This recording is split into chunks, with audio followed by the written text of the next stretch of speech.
Éxodo capítulo 3. Ojalá que todos hayamos leído durante la semana Éxodo capítulo 3. Todos lo leímos. Levantan su mano. Todo lo que lo leímos. Muy bien, la mayoría es muy bueno.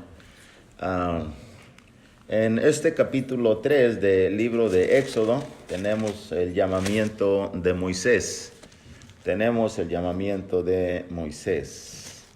Muy bien, hermanos, vamos a hacer como que todo lo leímos. En este capítulo tiene 22 versículos, este capítulo 3, y vamos a mirar algunas partes, una vez más, que son resaltantes en este capítulo, en este recorrido de este libro.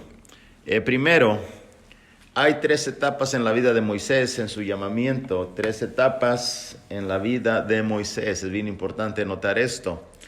Por ejemplo, en Hechos capítulo 7, versículo 20 al versículo 23, encontramos Hechos, pongan mucha atención en esto, Hechos capítulo 7, 20 al 23, por favor.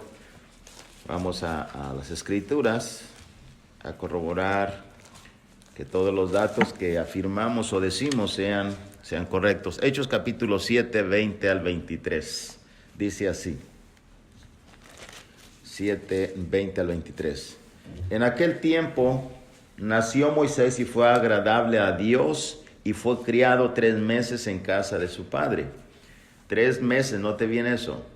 Pero siendo expuesto a la muerte, la hija de Faraón le recogió y le crió como hijo suyo. 22. Y fue enseñado Moisés en toda la sabiduría de los egipcios y era poderoso en sus palabras y obras. 23. Cuando hubo cumplido la edad de ¿cuántos años? 40 años, le vino al corazón visitar a los hermanos, los hijos de Israel. 40 años visitó a ellos. Es aquí cuando mira al egipcio golpeando al israelita y ¿qué pasó? Le mató. 40 años. Muy bien. En Éxodo 7:7, pasa el libro de Éxodo 7:7, por favor. Éxodo 7:7. Y en Éxodo 7:7 dice que era Moisés de edad de 80 años y Aarón de edad de 83. Aarón le alcanzaba con 3 años a Moisés. ¿Cuándo? Cuando hablaron a Faraón. Ya tiene 80, 40 más. ¿A qué edad murió? Según Deuteronomio 34, ahora pasa a Deuteronomio 34.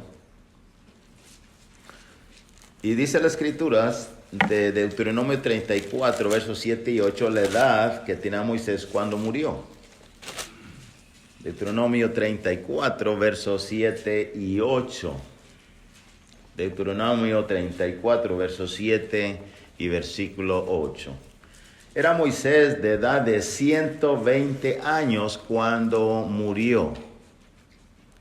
Sus ojos nunca se oscurecieron ni perdió su vigor. Y lloraron los hijos de Israel a Moisés en los campos de Moab 30 días. Y así se cumplieron los días del lloro y del luto de Moisés. ¿De qué edad era Moisés cuando visitó a los israelitas? 40. ¿De qué edad tenía él cuando Dios le llamó? Y vino al pueblo, a Faraón, 80. ¿Y qué edad tenía cuando murió? 120. ¿Cuántas etapas hay aquí? 3 etapas de 40 años. 40 más 40, 80 más 40, 120. ¿Estamos bien? 40 y 40, 80 y 40, 120. La pregunta es, hermanos, cuando nosotros vemos esta característica en el llamamiento y la vida de Moisés, ¿qué representan estas 3 etapas? ¿Qué representan estas 3 etapas? Piensen en esto. ¿Qué sucedió? Vamos a mirar, hermanos, de una forma muy simple. ¿Qué sucedió en sus primeros 50 años? según ya leímos Hechos 7:22. Ya leímos Hechos 7:22. Si no lo recuerda, puede ir a buscarlo y leerlo en su Biblia. ¿Qué sucedió los primeros 40 años? ¿Alguien sabe? Levantando su mano. Hermano Luis. Los primeros 3 meses fue criado por sus padres. Y el resto dice ahí que fue grande en la palabra y sabiduría de los egipcios. Muy bien, entonces en la mayoría de los primeros 40 años, diríamos 40 años menos ¿qué? Menos 3 meses. Diríamos así, básicamente lo más trascendental son dentro de esos 40 años, fue, según el verso 22 de Hechos 7, fue la etapa de preparación en toda, ahí está, dice bien Lucas, el médico, quien escribe este verso 22, dice que fue enseñado en toda sabiduría de los egipcios. ¿Y era qué? Poderoso en sus palabras y obras. Su preparación, sus primeros 40 años fue de preparación, menos los 3 meses, desde luego. ¿Qué pasó en los 3 meses? Lo tienen escondido. Entonces, ¿qué significa la segunda etapa? ¿Dónde estaba en la segunda etapa de los segundo 40 años, de los 40 a los 80, dónde estaba? ¿Dónde estaba Moisés?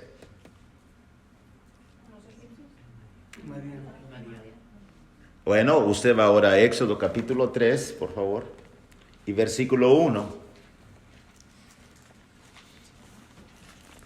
Cuando él huyó, tenía 40 años, cuando huyó de Egipto. ¿A dónde fue? Ya leímos capítulo 2, el domingo pasado. ¿A dónde fue? ¿Dónde pasó otros 40 años? ¿Qué hacía él esos 40 años? Eric. Estaba con el suegro. ¿Y qué estaba haciendo con el suegro? Verso 1 de Éxodo 3.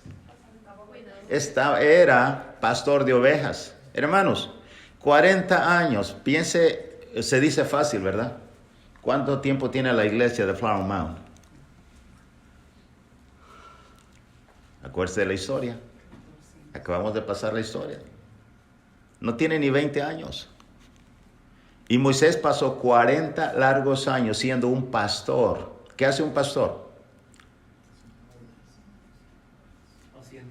Apacienta. ¿Cómo es la vida de un pastor? ¿Podría escribirla a grandes rasgos? Hermanos, los pastores, ellos no vienen a casa durante buen tiempo.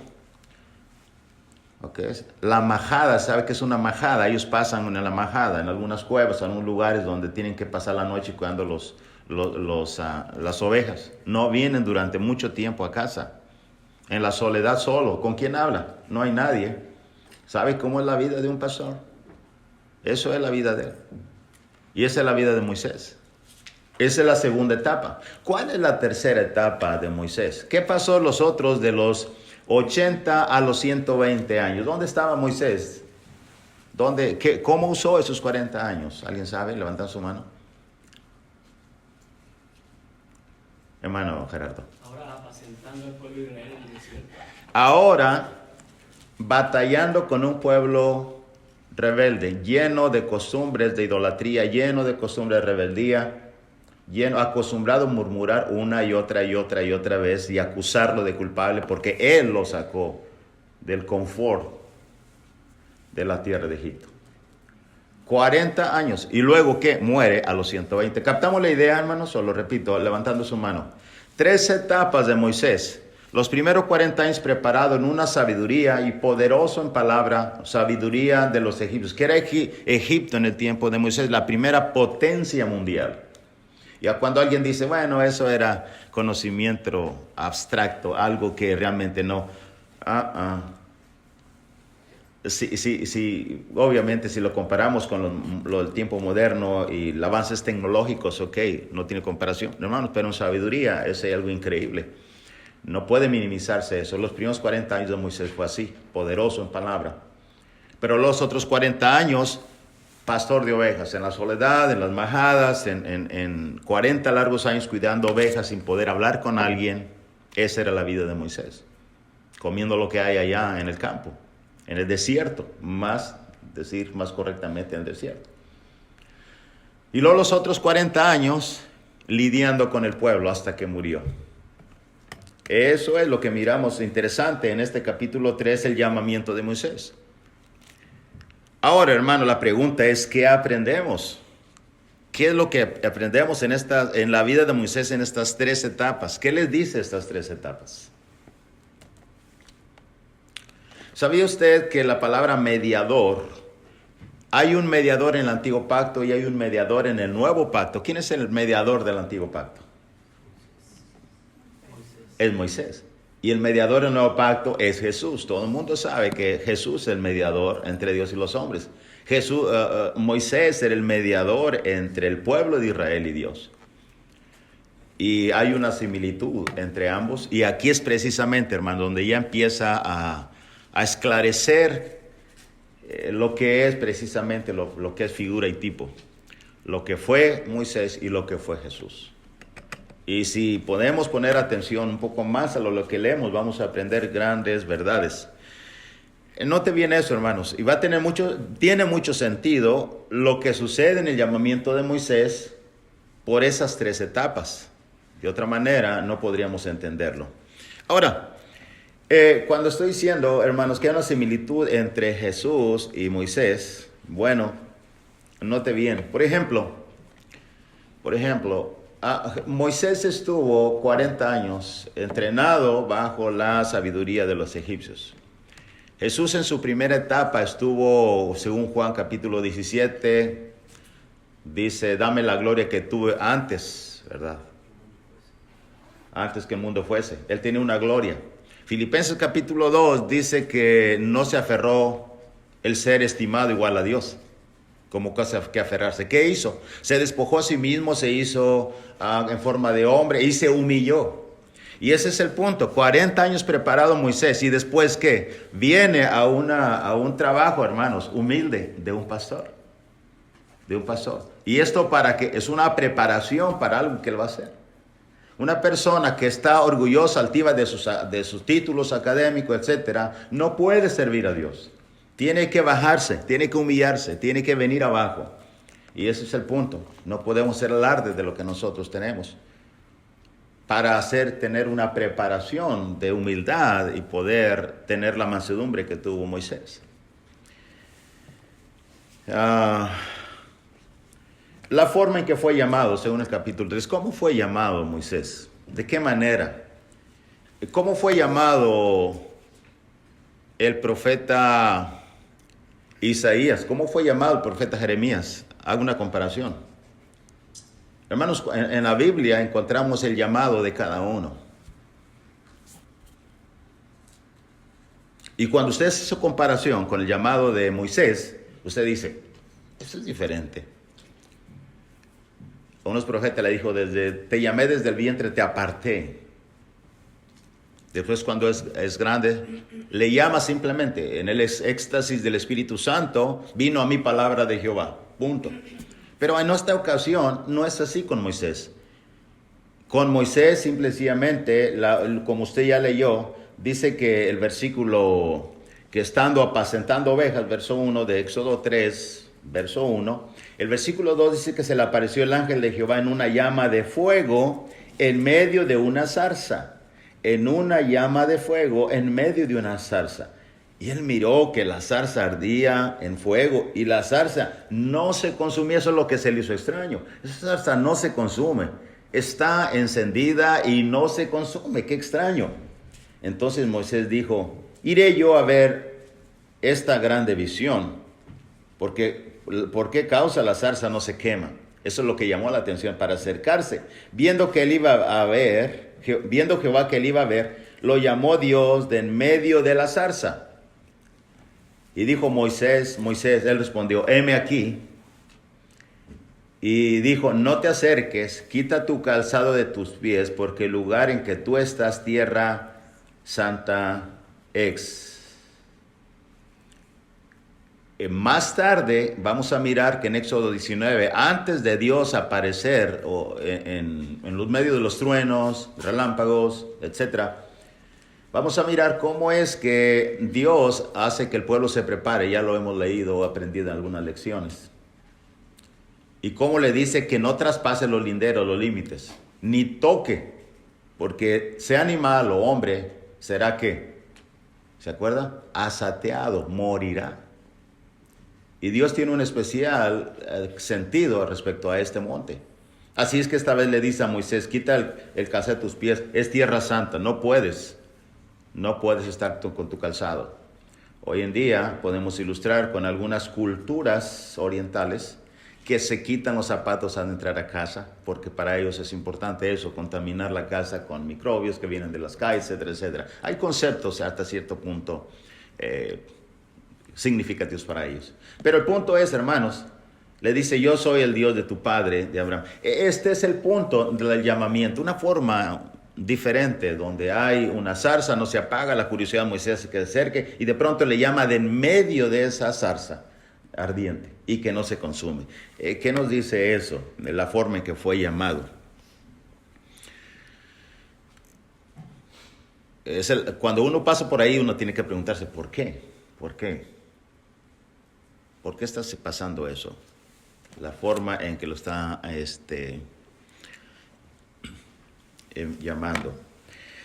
Hermanos, hay una cosa muy interesante. ¿Qué hace uno para encontrar una respuesta? ¿Saca de la mente de uno? No. ¿Usa qué? Los contextos similares que tienen que ver con el punto del fuego y que tienen que ver con Dios. Eso es lo que uno hace.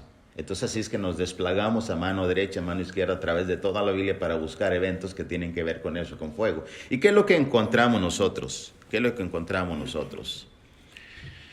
Bueno, hermanos, simplemente lo que llegamos a encontrar es que esa zarza que está ardiendo no se consume.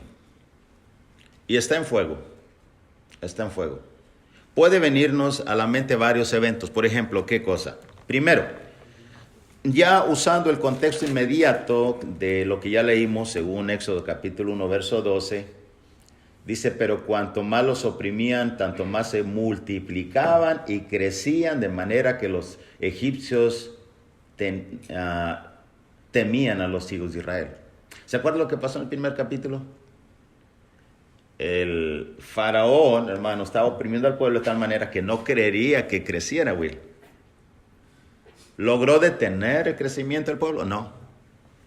Así como el fuego no se consumía y no se apagaba y seguía consistente ardiendo, el pueblo sigue creciendo. ¿Es posible alguna relación? Es posible. Estamos tratando de entender lo que Dios hace a través de eventos que Dios mismo ha hecho. ¿Qué es otra cosa? Si usted va hacia el Nuevo Testamento, llega a Mateo capítulo 16, 18 y 19 y 20. Está hablando, hermanos, que la puerta del Hades no van a prevalecer contra ella. La iglesia desde el primer siglo existe hoy en día y seguirá existiendo hasta que el mundo se termine. ¿Qué significa esto? Así como el fuego no se consume, la iglesia no puede consumirse, existe. ¿Qué otra cosa podemos entender? Lo que Pedro dijo. Apenas terminamos la carta primera de Pedro con el hermano Juan Aguillón. Y en la carta primera de Pedro aprendimos capítulo 4, versículo 12, dice que no sorprendan de la prueba de ¿qué? De fuego que ha venido sobre vosotros. ¿Qué sucedió, hermanos? Después, cuando Moisés fue a sacar el pueblo, pruebas para el pueblo, pruebas para el mismo Moisés, que ellos tenían que pasar esas pruebas. ¿Qué pasa con la iglesia hoy en día? Tenemos pruebas tras pruebas. Pero la iglesia no puede dejar de existir. El pueblo sigue existiendo en el desierto. Tiene mucho sentido. ¿Por qué Dios te dice? ¿Por qué Dios usó un fuego que no se apagaba? Tiene sentido. Como lo que Dios hace. ¿Se fijan eso? Sí, interesante. Muy interesante. Hermano Gerardo, ¿quiere decir algo? Sí, estaba leyendo yo también algunos comentarios sobre qué representaba esto. Obviamente, primero llamó eso atención, o sea, algo que nos llama la atención, algo que nunca hemos visto y le ponemos más énfasis o nos enfocamos más en eso. Mayormente, durante todo ese tiempo, apacentando ovejas en el desierto, había visto muchas cosas, pero ninguna como una zarza ardiendo que no se consume. Entonces le llamó la curiosidad y se animó a ver. Yeah. Esa es una forma de que él fue motivado a ese llamamiento. También mencionan lo que está comentando usted, eso, el fuego ardiendo que no consume esa zarza. Yeah. Eso también dicen muchos que representa al pueblo de Israel que venció a muchos pueblos. Algunos preguntan, por ejemplo, ¿conoces a un madianita? No. ¿Conoces a un moabita? No. Sin embargo, sí conoces a judíos. Dios estuvo siempre con ese pueblo, y aún en nuestros días, cuando Daniel 2:44, un pueblo que jamás sería destruido, hablando obviamente de la iglesia. Desde entonces vemos pues en sí cómo Dios ha cuidado a través de los tiempos, cuidó a su pueblo y ahora cuida a su iglesia, que jamás va a ser destruida. Exacto. Obviamente que, hermanos, el primer efecto fue que Dios sabía que Moisés iba a tener curiosidad porque vio una zarza ardiéndose y no se consumía. Dicen algunos historiadores que las zarzas, algunas son plantas secas, y en ocasiones los incendios se originan precisamente, ustedes, los incendios en Nuevo México, que va alguien le enciende, no necesariamente. Muchas veces las muy altas temperaturas hacen eso. Pero lo que a Moisés se le hizo raro es que esa zarza no se terminaba. Si está quemando, se prende y se termina y se acabó. Generalmente en esos lugares, hermanos, donde estaba Moisés, hay zarzas, son un arbusto, y no es como aquí, pastos verdes, ¿verdad? La yarda y todo eso no hay. Y pinos de tal manera que se enciende un fuego. Pero eso fue el primer efecto. Dios sabía que Moisés iba a decir, ¿por qué esta zarza no se apaga? La segunda, él sabe por qué usó el fuego y lo que estamos hablando. Ahora, el hecho de que haya sido, ¿dónde lo llamó? ¿Qué monte era? Estaba, hermanos, en el monte Sinaí, en Horeb. Eso es. Nótelo bien. De hecho, note bien lo que dice ahí. Primero, ¿por qué nota que está en el monte? Según el contexto, Éxodo 19:23. Bueno, Éxodo 3:5 dice, quita tu calzado de tus pies. El lugar donde estás es santo. Esa es una de las evidencias que está en Sinaí. ¿Cuál es otra? Bueno, el versículo 22. 11 y 22. Capítulo 3, 11 y 22. ¿Alguien lo quiere leer? 3, 11 y 22 de Éxodo. ¿Alguien lo lee? No. Bueno, dice, entonces Moisés respondió a Dios, ¿quién soy yo para que vaya a Faraón y saque de Egipto a los hijos de Israel? Verso 12, y él respondió, ve, porque yo estaré contigo, y esta te será por señal de que yo te he enviado. Note bien eso. Cuando hayas sacado de Egipto al pueblo, serviréis a Dios sobre este monte. Y esto sucedió en Éxodo 19. ¿Se fijan eso? Ahora, hermanos, ¿qué sentido? ¿Por qué Dios no lo llamó en otro monte, en otro lugar? ¿Tiene significado de que Dios haya llamado a Moisés en el monte Sinaí? Sí. Fíjese algunos eventos. Por ejemplo, en Hebreos 12:18 dice que no te has acercado al monte que se podía palpar. ¿Se fijan eso? Entonces, ¿a qué te has acercado? Hebreos 12:18. No, sino que te has acercado, dice, fíjese bien, no has acercado al monte que se podía palpar y que ardía en fuego, a la oscuridad, a las tinieblas, a la tempestad. No, eso no. A la trompeta, eso es lo que sucede en Éxodo 19. Note bien lo que dice. Entonces, ¿a dónde? Verso 22 de Hebreos 12:22. Sino que os habéis acercado al monte de Sión, a la ciudad de Dios vivo, Jerusalén, la celestial. Más claro, a la compañía de muchos millares de ángeles. ¿Qué son estos? Son llamados. Aquí representa la iglesia, en otras palabras, hermanos. ¿Y esto qué? Hace clic. Moisés fue llamado, no fue llamado en otro lugar más que en Sinaí. Que Sinaí después representa que la iglesia misma. Todo hombre, ¿dónde es llamado hoy en día? En la iglesia. En la iglesia. A la compañía de millares, de los salvos, de los redimidos. Dios no está llamando fuera de la iglesia a alguien. Y esto es un punto muy interesante para aquellos que creen que alguno puede bautizarse en un grupo religioso y luego venir a formar parte de la iglesia, que fue llamado fuera de la iglesia. Era muy interesante esto. Ojalá estemos captando las verdades aquí, hermanos. ¿Qué otra cosa interesante? ¿Sabe usted a dónde fue Pablo antes de empezar a predicar? Aquí. Ahora usted me dice, ¿a qué fue? No lo sé. ¿Y por qué no lo sé? Usted maestro, debería saberlo. Porque la Biblia no me lo revela. Y debo respetar las líneas. Gálatas, lea 15, 17, por favor. Gálatas 1, 15 al 17.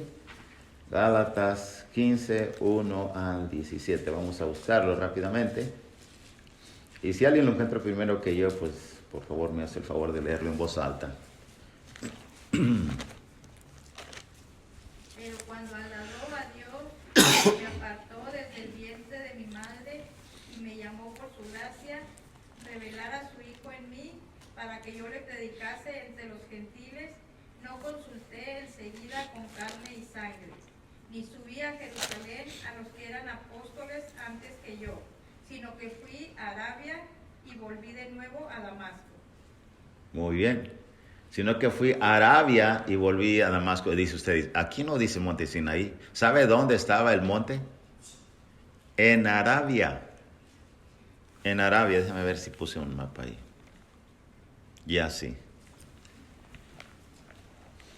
Note bien, hermanos. Arabia, monte Sinaí. Le muestro algo de paso que, si no lo digo, podremos estar equivocados si usamos libros, la Biblia Valera antigua o los mapas antiguos. Estaríamos equivocados. Le explico una cosa rápidamente. Usted está mirando Arabia Saudita, ahí. Nota que dice aquí, tradicional monte de Sinaí, ¿lo alcanza a notar? Sí. ¿Por qué dice tradicional monte Sinaí? Porque en todas sus Biblias antiguas marca Sinaí en ese lugar. En ese lugar. Ahora este mapa marca el Sinaí actual en Arabia Saudita. La pregunta es usted, ¿por qué este cambio? ¿Por qué este cambio? Hermanos, en los años 85, si no me equivoco, no quiero dar un dato aquí erróneo, pero Estados Unidos realizó una investigación muy exhaustiva para ir descubriendo los descubrimientos, la redundancia, descubrimientos arqueológicos. Y una de las cosas que ellos hicieron, no sé si ya presenté algo de esto en la iglesia, muchos decían que era este lugar, así es que en esta cuenca, tiene dos cuencas, el Mar Rojo, buscaron algún lugar donde pudiera haber espacio para albergar la cantidad, según Éxodo, la cantidad de los israelitas, una playa y después un cruce. No lo encontraron los arqueólogos. Buscaron con el Apolo 2 o 3, que es un pequeño submarino, no encontraron. ¿Dónde lo encontraron? En este lugar. Déjame ver, metímoslo en la mano. Aquí una pequeña playa suficiente y aquí exactamente, y aún con el satélite se puede mirar un camino donde la arena literalmente subió y hace un camino muy, ¿cómo se dice? Parejo. Arena blanca. Los arqueólogos encontraron ruedas del carruaje de Faraón y de los egipcios. Unas quedaron ahí arriba, aún están, es Arabia Saudita, no las pueden tocar ni sacar, pero los encontraron con detectores de metal sin cámaras, con el Apolo 3 y lo metieron ahí. Y hermanos, y finalmente se descubrió que ese es efectivamente el lugar, de acuerdo a las escrituras y de acuerdo a la comprobación arqueológica. Eso lo sabe bien Luke Chandler, hermano. Y así es que, ¿qué es el punto aquí, hermano? Ahí está en Arabia. Ahí fue Pablo. ¿A qué fue? No lo sé. Muchos tratan de pensar, ¿a qué fue Pablo allí? Siendo Moisés que fue llamado allí, no nos extraña, ¿verdad?, que Pablo también es llamado predicador y apóstol a los gentiles, y de alguna razón fue allá. Decir a qué y por qué es decir más allá de lo que la Biblia enseña, pero es algo interesante lo que él presenta aquí en Gálatas capítulo 1, versículo 17. Pero tiene sentido, importancia que ha sido llamado desde el Sinaí, sí, y más para mí en lo personal, porque el Sinaí, el monte, ese monte según Hebreos, hermanos, según Hebreos 12:18, representa el lugar santo, la iglesia, millares de ángeles de compañía, etc. Así es que cuando leemos Éxodo, no es simplemente leerlo. el pasar por alto esos detalles tan importantes, aplicación de entenderlos es súper importante. Nos emociona, nos llena de gozo el saber, hermanos, que Dios a través de la Escritura nos revela cosas tan hermosas en esta parte. La forma en que lo llamó, como decía, ¿qué nos dice? Bueno, nos dice mucho, bastante. Regresando a Éxodo capítulo 3, una vez más, capítulo 3, regresando a Éxodo. Cuando pensábamos, y quiero reconocerlo delante de ustedes, que cuando yo pensé que yo sabía lo que Éxodo decía, Dios me dice, no sabes cómo deberías de saber. Hay muchas cosas tan hermosas que descubrir aquí. Ok, después, hermanos, como decía, la forma en que lo llamó es súper interesante. Ahora, siguiendo adelante, ¿cuál fue la reacción de Moisés al llamado? ¿Cómo reaccionó Moisés? Leamos capítulo 3, versículo 11, por favor. ¿Cuál fue la reacción de Moisés a su llamado? 3:11. Entonces Moisés respondió a Dios, sí, Señor, yo iré y sacaré ese pueblo que tú me estás diciendo. ¿Dijo así? No. ¿Qué dijo, Will? ¿Quién soy yo para ir al faraón, saque de Egipto a los hijos de Israel? ¿Quién soy yo? ¿Quién soy yo? Como que nos suena como alguien que tiene una autoestima muy baja y que está pensando, bueno, es que yo no soy digno, es que yo no puedo, es que yo... ¿Quién soy yo? Haga un ejercicio por mí, por favor. Tome su Biblia, si usted está usando una Biblia ahora. Ponga en su mano derecha Éxodo 3:11, porque va a hacer este ejercicio y lo va a comparar. Y luego en su mano derecha ponga Hechos, por favor. Hechos capítulo 7:25. Éxodo 7:25. Ahora lo hacemos inmediatamente. Éxodo, en su mano derecha, Hechos, mejor dicho. Hechos 7:25. En su mano derecha. Y en su mano izquierda, Éxodo 3:11. Y lo leemos simultáneamente. Y nos hacemos la siguiente pregunta. ¿Qué pensaba Moisés un poco antes del encuentro o 40 años atrás? 40 años atrás. ¿Qué pensaba Moisés 40 años atrás, antes de que fuese llamado por Jehová? Bueno, dice Hechos 7, verso 25. Leo desde el 23.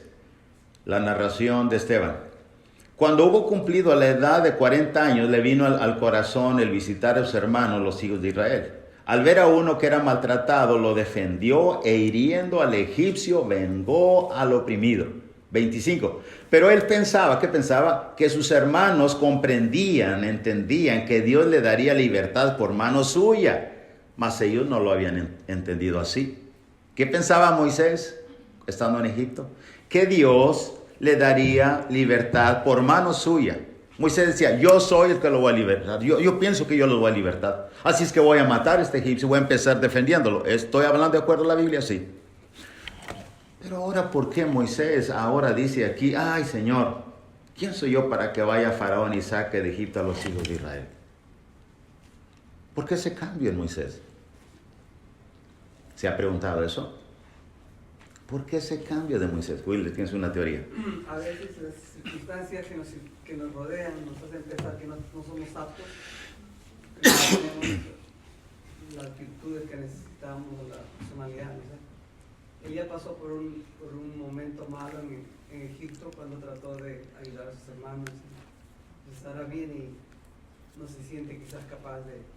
Nos pasa a nosotros también, a veces queremos compartir la palabra con alguien y no voy a escuchar, me va a ignorar, no va a pensar que soy mentiroso.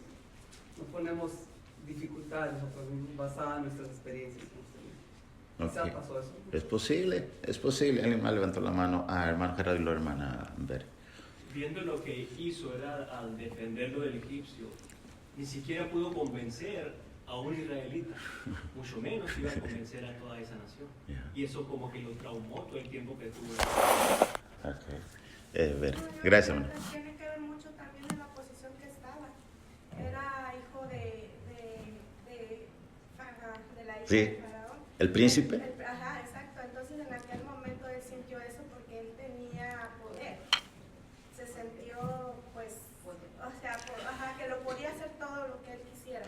Pero ya llegar y ser solamente un pastor, o sea, dijo, ¿quién soy yo? O sea, ya sintió que realmente no tenía nada. Hermanos, disculpa, hermanos, ¿ven eso? Cosa perfecta de Dios. Hermoso lo que Dios hace. Te elevo a la máxima sabiduría, poderoso en palabra. ¿Por qué se atreve a matar? Yo creo que Dios lo va a liberar. Yo creo, pienso. Pero ahora piensa diferente. ¿Qué pasó? Largos 40 años humillado, en medio de cuevas, peligros, comiendo lo que hay, la soledad. ¿Ve eso? Ahora, ¿por qué hizo Dios esto? Ese es el punto. Hermanos, escuchen bien esto, y eso es hermoso, lo voy a decir casi al final, que tenemos que parar. Dios no puede usar a hombres que confían en sí mismos y en sus propias habilidades y capacidades. A Moisés se le bajó el ego y estaba preparado para el trabajo. Usted, cuando entremos al capítulo, lea el capítulo 4 y si es posible el capítulo 5. ¿Por qué Moisés está poniendo tanta excusa? Por la condición de Moisés. ¿Qué es mejor? Tener un hombre con ego de yo puedo, yo sé, a un hombre que es humilde, decir, ¿sabes qué, Señor? Mejor manda a alguien, yo no soy el indicado. No juzguemos severamente a Moisés. Dios había preparado a Moisés, lo elevó y lo preparó. Esa preparación había de servir, pero ahora necesitaba humillarse 40 años para estar preparado a hacer un trabajo que tiene que ver con lidiar con gente necia, obstinada, duros de servicio. Y bendito Dios por ello, porque lo hace perfecto. Hoy los hombres que se creen autosuficientes no pueden liderar, no pueden seguir, no pueden ser guías de alguien. Aquí paramos, hermanos.